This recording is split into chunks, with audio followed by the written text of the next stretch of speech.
کیسا موسم خوشگوار رہا۔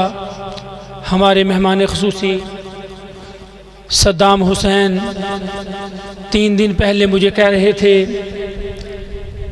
کہ پنکھے کا انتظام ہونا ضروری ہے۔ آسمان والے رب نے قرآن کی برکت سے ایسا پنکھا چلا دیا تو ہم سب خوشحال ہو کر بڑی جم کر سنی ہے محفل۔ اللہ تعالیٰ اپنی بارگاہ میں قبول فرمائے۔ میں اپنے سید گھرانے سے تعلق رکھنے والے اپنے بڑے جن کو اختتامی دعا کے لیے دعوت دے رہا ہوں۔ دعا سے چند منٹ ہمارے علاقے کی شخصیت ہیں، ہمارے علاقے میں رہنے والے ہیں، ہمارے علاقے کی نوعیت کو اچھی طرح جانتے ہیں۔ صرف چند منٹوں میں یہ اپنی چند ایک باتیں کریں گے تو انشاءاللہ اللہ تعالیٰ مجھے اور آپ کو ہم سب کو عمل کی توفیق عطا فرمائے۔ تو میرے عزیزوں، آپ نے سنا، مجھے بھی خوشی ہوئی۔ قسم ہے اس رب کی، صبح سے لے کر ابھی تک میں چلتا ہوں، دوڑ رہا ہوں، صرف مقصد یہ ہے کہ ہماری محفل کامیاب ہو جائے، اور الحمدللہ آپ کی برکت سے کامیاب ہو گئی ہے۔ نہ منہ چھپا کے لیے، نہ نظریں جھکا کے دیے، پھر کیا ہوا اگر زندگی کے 2 دن کم جیے، ہم ساتھ ان کے تھے جو مشعلیں جلا کے دیے۔ ابھی میں دعوت دے رہا ہوں سید محمد حکیم شالِ سا گیلانی۔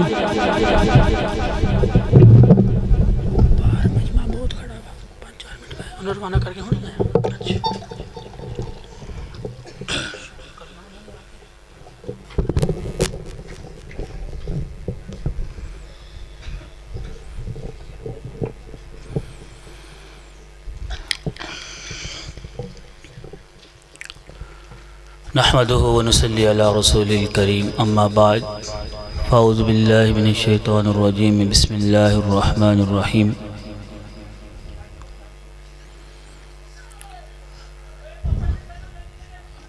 الف لام میم ذلك الكتاب لا ريب فيه هدى للمتقين وقال النبي صلى الله عليه وسلم خيركم من تعلم القرآن وعلمه۔ میرے محترم عزیزو،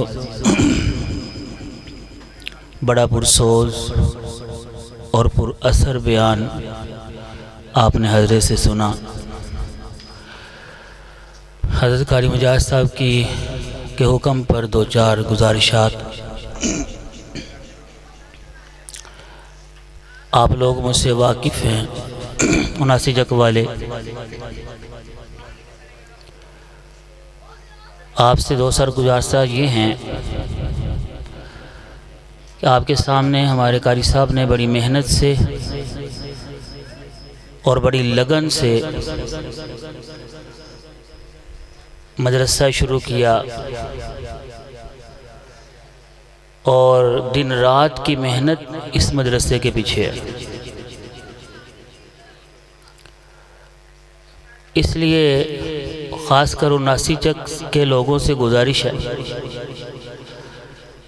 کہ اپنے بچوں کو صحیح قرآن پاک کی تعلیم دیں، صحیح قرآن پاک کی تعلیم دلوانے کے لیے، تاکہ ہمارے بچوں کا قرآن پاک ٹھیک ہو جائے، ہمارے بچے قرآن پاک صحیح پڑھنے والے بن جائیں۔ کیونکہ عام گھروں کے اندر یا کسی ایسے فرد کے پاس قرآن پاک پڑھا جائے جس کو خود بھی ناظرہ صحیح پڑھنا نہیں آتا، تو پھر تو وہ پڑھانے سے بہتر نہ پڑھانا ہے۔ قرآن کے الفاظ کی ادائیگی صحیح نہ ہو، قرآن پاک کو تجوید سے نہ پڑھایا جائے، ایک زبر اور زیر کی غلطی سے معنی بدل جاتے، اور معنی کہاں سے کہاں کا چلا جاتا ہے۔ حضرت موسیٰ علیہ السلام اور خضر علیہ السلام کا سفر ہوا، یہ لمبا ایک قصہ ہے قرآن پاک میں، لیکن اس سفر کے اختتام پر حضرت خضر علیہ السلام اور حضرت موسیٰ علیہ السلام ایک بستی میں سے گزرے، وہ بستی تھی یہودیوں کی، وہاں پر ایک دیوار تھی گری پڑی ہوئی۔ پہلے تو حضرت خضر علیہ السلام نے ان سے کھانا مانگا، انہوں نے دیا نہیں۔ اس کے باوجود خضر علیہ السلام نے اس بستی میں جو دیوار گری پڑی تھی وہ بنا دی۔ موسیٰ علیہ السلام اس پر بڑا، کیونکہ آپ ایک جو شیلے پیغمبر تھے جنہوں نے واقعہ پہلے سنا، ان کو پتہ ہے، نہ رہا گیا، پوچھا کہ انہوں نے ہمیں کھانا نہیں دیا پھر بھی آپ نے دیوار بنا دی۔ اور اس دیوار بنانے میں ایک حکمت تھی کہ اس کے نیچے کچھ بچوں کا، یتیم بچوں کا خزانہ تھا۔ خیر، قرآن حکیم نے اس واقعے کو نقل کیا اور ذکر کیا کہ جب بستی میں گئے تو بستی والوں نے کھانا نہیں دیا۔ فَأَبَوْا کا لفظ ہے قرآن حکیم میں 16ویں پارے کے شروع میں۔ تو یہودیوں کے کچھ ایجنٹ، کچھ آدمی، اس وقت حجاج بن یوسف ایک بادشاہ گزرا ہے۔ یہ بادشاہ تو بڑا ظالم تھا مسلمان، کئی صحابہ کو یہ شہید کرنے والا ہے۔ اس کے پاس اس وقت آئے جب حجاج بن یوسف نے قرآن پاک کے اوپر زبر زیر وغیرہ کا کام شروع کروایا۔ پہلے زبریں زیریں پیشے نہیں تھی،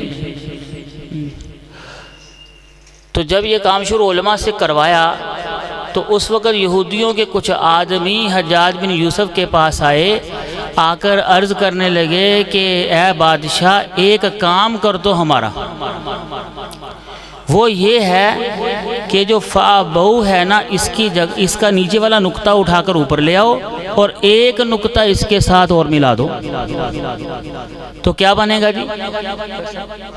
فَأَبَوْا کا معنی بنتا ہے کھانا نہیں دیا۔ جب فَأَتَوْا پڑھا جائے گا تو کیا بنے گا؟ کھانا دے دیا۔ یہ ساری عمر کے لیے ہمارے اوپر ایک لیبل لگا ہوا ہے کہ انہوں نے کھانا نہیں دیا، تو اگر فَأَتَوْا ہو جائے گا یہ الزام ہم پر سے ہٹ جائے گا، یہ جو ساری عمر لگا رہے گا۔ تو ایسا کر کہ یہ دو نقطے اوپر لگوا دو۔ حجاج بن یوسف ظالم تو بڑا تھا اور اس کی تلوار کئی صحابہ کے خون سے رنگی تھی، لیکن ایمان والا بھی تھا۔ کہنے لگا اچھا، میں تمہارا بات کو سن رہا ہوں اور میں بتاتا ہوں کیا کرنا ہے۔ وہی تلوار جس تلوار سے کئی صحابہ کا خون کیا اس نے، وہی ننگی تلوار لے کر آیا، جتنے بھی آئے تھے ان کے سر تن سے جدا کر دیے۔ کہ حجاج بن یوسف ظالم تو بڑا ہے، ظالم تو بڑا ہے، لیکن قرآن حکیم کے اندر تحریف ہو جائے یہ نہیں ہو سکتا۔ میرا یہ بات بتانے کا مقصد یہ ہے کہ دیکھیں ایک لفظ کا معنی کہاں سے کہاں چلا جاتا ہے۔ اس لیے بہت سے ایسے افراد ہیں جو قرآن پاک تو بچوں کو پڑھاتے ہیں لیکن تجوید کا خیال نہیں کرتے۔ قرآن پاک اگر صحیح پڑھانا ہے تجوید کے ساتھ تو مدرسے میں بھیجیں۔ قاری مجاہد صاحب نے قاری صاحب رکھے ہوئے ہیں، وہ پڑھاتے ہیں، خود بھی پڑھاتے ہیں، اور تجوید کے ساتھ قرآن پڑھا جائے گا، آپ کی آخرت بن جائے گی۔ کیونکہ جب بچہ مدرسے میں آتا ہے بسم اللہ شروع کرتا ہے، اللہ ماں باپ کے گناہوں کو معاف فرما دیتا ہے۔ اتنی فضیلت والی یہ کتاب ہے اور اتنی فضیلت بتائی گئی ہے قرآن حکیم پڑھنے کی۔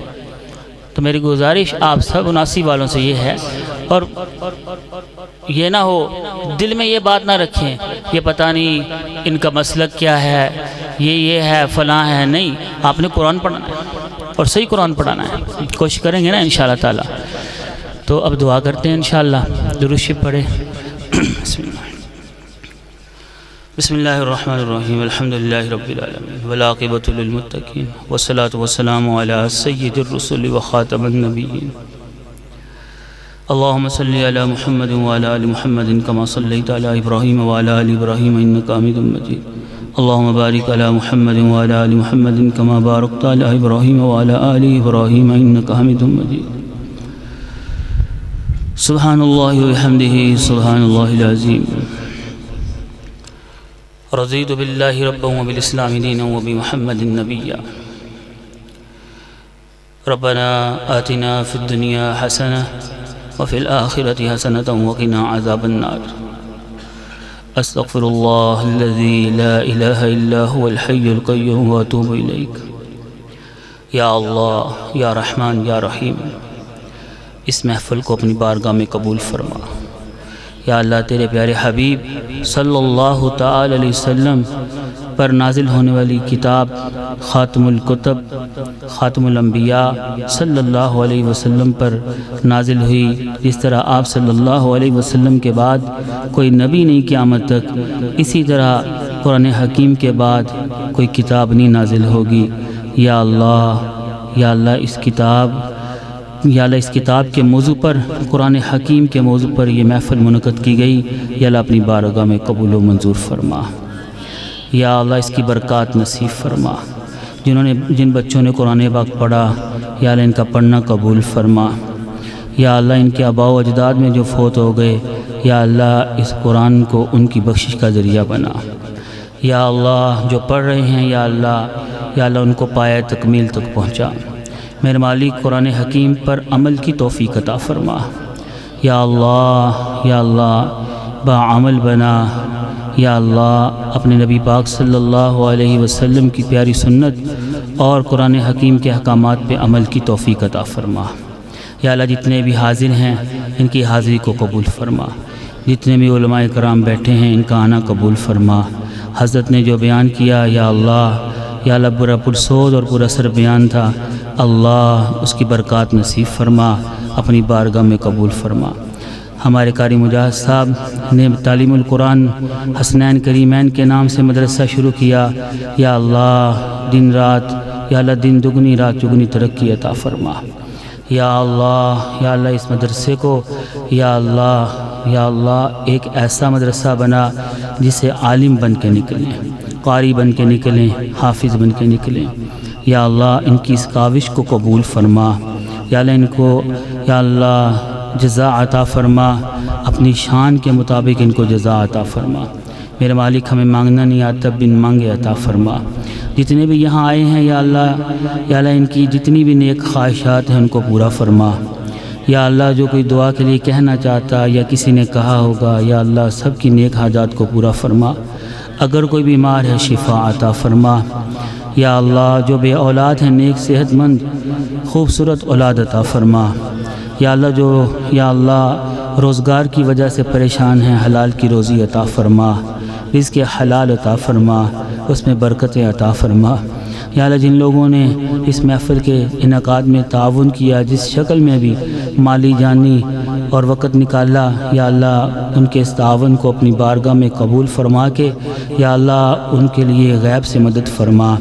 یا اللہ ان کے مال جان رزق میں برکتیں عطا فرما، ان کے نیک حاجات کو پورا فرما۔ یا اللہ ہمارے چک کے بھی بہت سے بچے یہاں حفظ کر رہے ہیں، یا اللہ ان کو یا اللہ حافظ و عمل بنا۔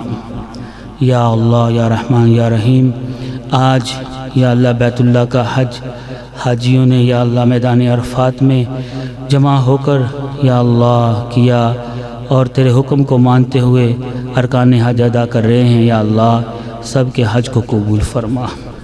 یا اللہ یا رحمان ان حاجیوں کے حج کی برکت سے یا اللہ ہماری بخشش فرما، پوری امت مسلمہ کی بخشش فرما۔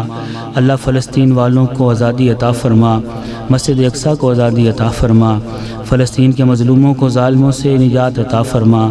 یا اللہ ظالموں کو نیست و نابود فرما، یا اللہ یہودیوں کو اس صفحہ ہستی سے مٹا دے۔ یا اللہ مسلمانوں کی حفاظت فرما، اسلام کی حفاظت فرما، اسلامی ممالک کی حفاظت فرما۔ یا اللہ ہماری دعاؤں کو اپنی بارگاہ میں اپنے فضل سے قبول فرما۔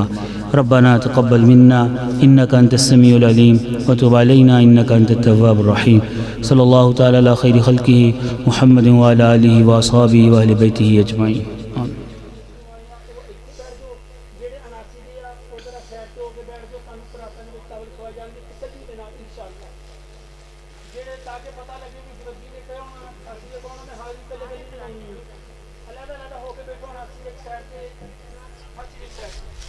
جلدی جلدی آ جائیے